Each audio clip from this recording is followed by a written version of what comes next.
sou o professor, consultor e palestrante Antônio Sérgio. Atuo na área tributária há 30 anos e já tenho trabalhado com muitas empresas, as principais entidades contábeis do nosso país. E eu quero ajudar você a compreender melhor este mundo tributário em que nós trabalhamos. E eu resolvi falar desse assunto nesse ambiente, aqui na cidade de Atibaia, que é a cidade onde eu moro, para você perceber que falar de impostos e tributos não é um assunto que precisa ser árido, que precisa ser cinza. Ele pode ser tratado também de maneira leve, de maneira tranquila, e é isso que eu quero que você sinta ao estudar a parte tributária.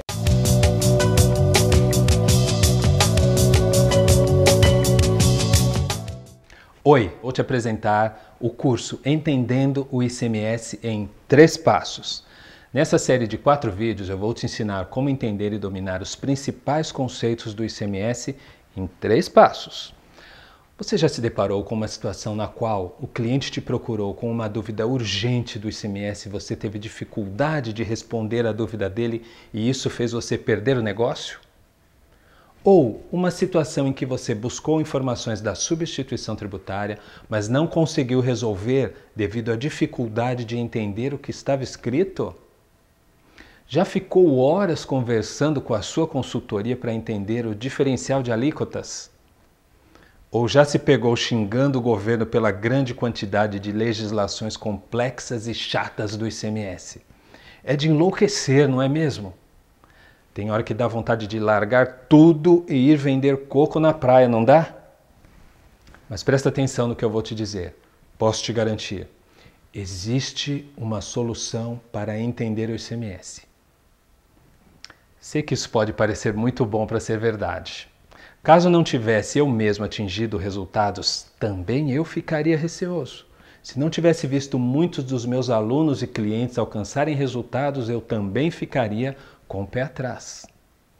Mas apesar de conseguir resultados com esse método, ao ponto de me tornar professor, consultor, auditor e escritor na área tributária, minha vida nem sempre foi assim.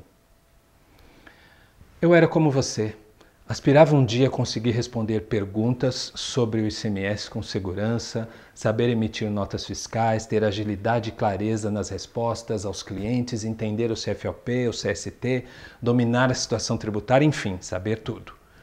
E por mais que tentasse os métodos tradicionais, isso não me trazia resultados, isso me deixava muito frustrado. No início da minha carreira, jamais imaginei que um dia conseguiria absorver tanto conhecimento na área tributária como tenho hoje. Meu primeiro trabalho, fora de casa, ainda informal, foi no Bar do Júlio, um boteco lá no Sapopemba, onde eu morava. Foi meu primeiro contato com as notas fiscais, porque eu recebia as entregas de bebidas mas eu não tinha a menor ideia do que eram aqueles papéis. À tarde trabalhava no Boteco do Júlio e pela manhã saía com meu pai para pegar ferro velho. Ele tinha uma carroça e uma égua marrom chamada Boneca, lembro dela até hoje. Meu pai pegava ferro velho de manhã nas ruas do bairro e à tarde ia trabalhar como motorista de caminhão de lixo na prefeitura. Lembro que na época eu morria de vergonha quando estava andando de carroça na rua e encontrava alguma amiguinha da escola. Foram tempos muito difíceis, mas hoje eu tenho muito orgulho de tudo que aprendi com meu pai. Alguns anos depois, agora já com carteira de trabalho, fui trabalhar registrado numa fábrica de cortinas. Trabalhei na linha de produção, colando uma espécie de renda, um painel usado como enfeite de cortinas. Eles chamavam de bandô na época. Eu era, como a gente dizia naquele tempo, peão de fábrica. Trabalhando na fábrica, todo sujo, eu via as pessoas que trabalhavam lá no escritório da empresa. Pessoas bem arrumadas, meninas bonitas, cheirosas, homens de terno, gravata, diretores, gerentes. E aquilo tudo me parecia um outro mundo, algo impensável e inatingível naquele momento. Meu emprego seguinte foi em um escritório de contabilidade, escritório contábil Amália, como office boy, onde eu trabalhei por 4 anos. Meu trabalho lá era receber honorários e buscar malotes com as notas fiscais de compra e venda nos clientes. Quando não tinha serviço, a moça do escritório, a Marina, que trabalhava na parte fiscal, me dava umas notas fiscais para lançar nos livros. Era o tempo da caneta tinteiro, que quando precisava corrigir tinha que usar um cotonete embebido em cândida. Ou às vezes ajudava ela também a datilografar a antiga GIA, que é a Guia de Informação do ICMS, usando papel carbono. De vez em quando auxiliava o rapaz da contabilidade na transcrição do balanço para o livro diário.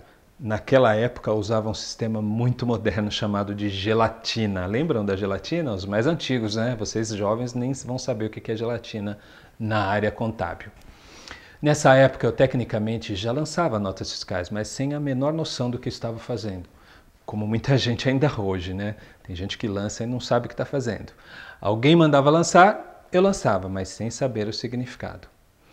O escritório contábil foi meu primeiro passo da caminhada que me tirou do chão de fábrica. Neste meio tempo, terminei o ginásio e, por conveniência, acabei indo fazer o curso técnico de contabilidade num colégio que ficava bem em frente ao ginásio.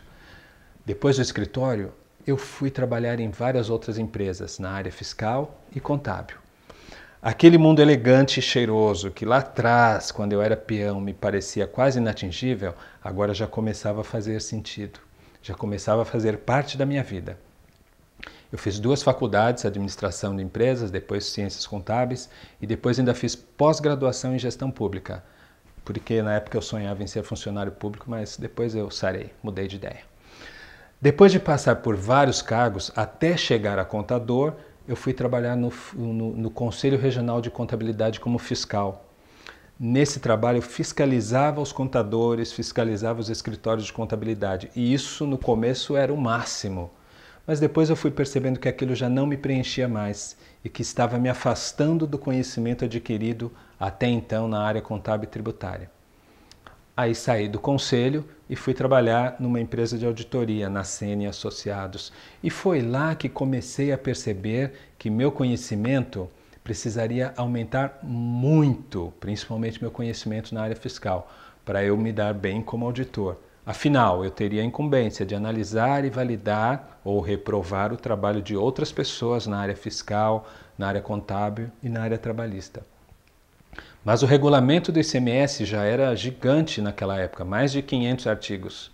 Foi então que aos poucos comecei a criar meu próprio método milagroso de aprendizado fiscal. E foi através desse método que foi crescendo exponencialmente meu aprendizado fiscal. Percebi que do jeito convencional a coisa não funcionava. Eu já trabalhava há uns 10 anos na área fiscal, mas minha visão tributária ainda era limitada. Hoje, quando eu digo para as pessoas que eu gosto da área fiscal, alguns me chamam de louco. Mas é verdade, eu gosto mesmo. E gosto porque entendo. E entendo porque passei a aplicar o método LEI, os 3 passos do aprendizado fiscal. E esse método deu tão certo que propiciou meu desenvolvimento na carreira de auditor, que desempenhei durante vários anos, e um dos pontos altos do meu crescimento profissional e do meu conhecimento na área tributária foi ser contratado pela maior empresa de consultoria do país, a IOB. Lá na IOB eu fui consultor de ICMS e isso fez com que eu aperfeiçoasse ainda mais o meu método. Você que trabalha na área fiscal sabe como é confusa a legislação, como no dia a dia a gente acaba não tendo tempo de estudar para discutir com os colegas. Aí nós apelamos para o jeito convencional de aprender.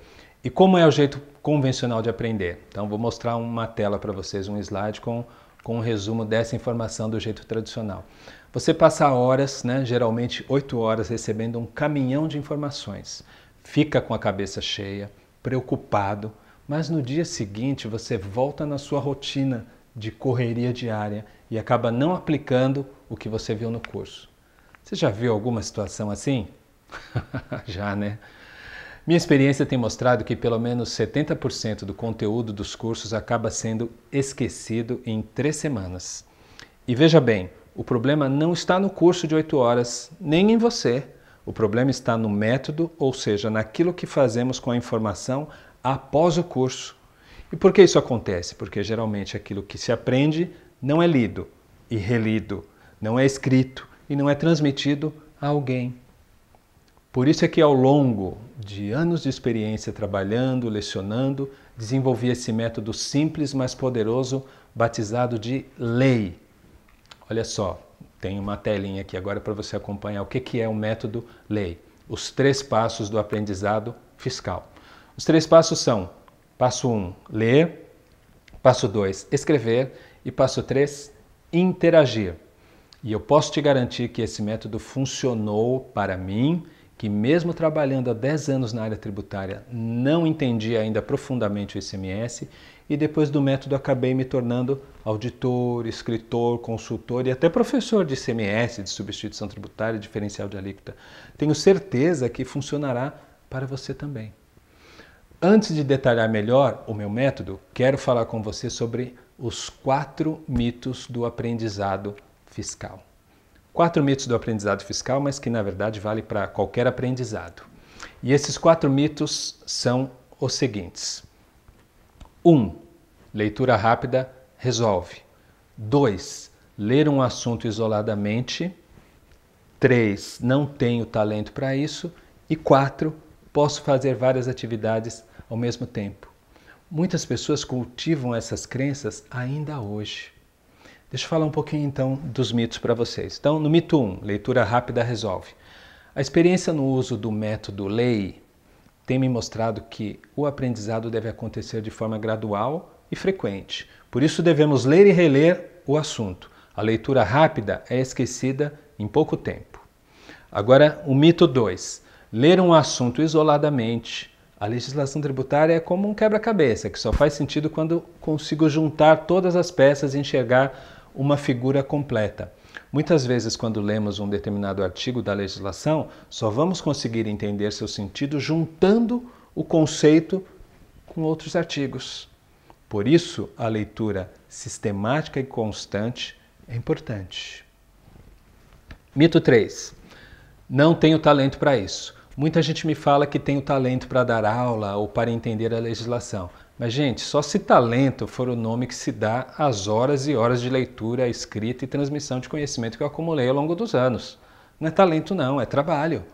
Todos são capazes com tempo e prática. Eu comecei como peão de fábrica, office boy e fui crescendo. Você também pode. Agora o mito 4.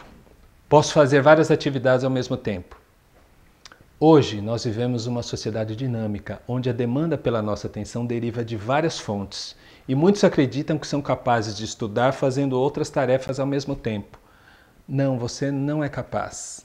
Quando você está fazendo uma tarefa, está fazendo aquela tarefa, mesmo que esteja com várias janelas abertas ao mesmo tempo no seu computador e com um celular do lado. Você precisa parar uma para fazer outra. Se está lendo um texto e parou para ver uma mensagem no WhatsApp, você agora está vendo a mensagem e parou de ler o texto. Quando voltar ao texto, terá de retomar a leitura. Isso faz você se distrair, perder tempo. Por isso, quando for estudar, estude. Apenas estude. Não abra a janela no computador, desligue o celular, desligue a música, estude, concentre-se em uma coisa de cada vez. Eu tenho uma amiga, a Priscila, que ela diz que quando vai estudar, ela tira tudo de cima da mesa para poder se concentrar só no estudo. Deixa eu dar uma resumida nos principais pontos que nós vimos até aqui então. Estou até colocando aqui uma tela para você acompanhar comigo. Eu não sabia nada, mas com dificuldade aprendi. Passei 10 anos batendo cabeça, estudando do modo convencional. Passei um longo tempo iludido pelos 4 mitos. E depois eu criei o método LEI, os 3 passos do aprendizado fiscal. Isso é o que a gente viu até agora. Bom, esse vídeo já está ficando grande demais. No próximo vídeo eu vou te mostrar o que é o método LEI e como ele vai funcionar para você também. Mas antes de mais nada, deixe um comentário me dizendo o que você achou desse vídeo e quais as suas maiores dificuldades na aprendizagem fiscal. Até lá, te encontro no vídeo 2.